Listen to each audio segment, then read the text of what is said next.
This video shows you how to perform an airway clearance technique called autogenic drainage.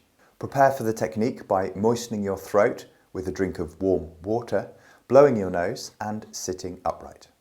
Place your hands over your chest and upper abdomen.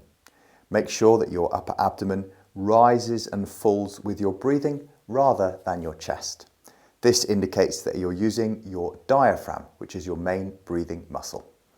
To perform the technique, take a normal breath in, followed by a prolonged breath out, exhaling as far as possible and resisting any urge to cough. If you can breathe in through your nose, it will moisten the air, and if you do have a cough, reduce the chances of triggering it. Once you've breathed out as far as possible, take a small breath in and then breathe out again as far as possible, repeating 2 to 3 times.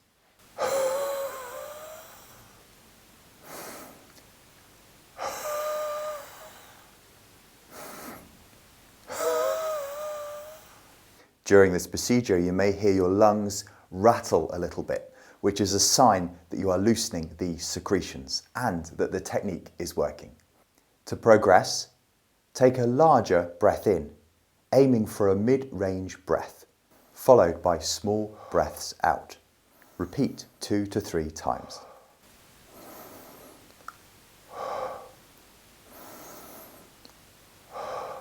Finally, take a full breath in, followed by small breaths out, 2 to 3 times.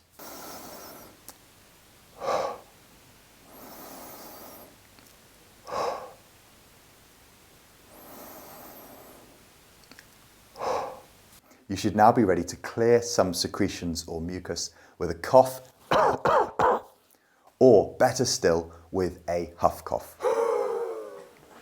And we have a separate video on the huff cough, which will show on the screen at the end of this video. So that was the airway clearance technique known as autogenic drainage. I hope it helped. Please leave a comment below and share this video with anybody who you think may find it helpful. We'll show some other videos on the screen here which you may find helpful, including the huff cough, airway clearance techniques, and how to use a mucus clearance device.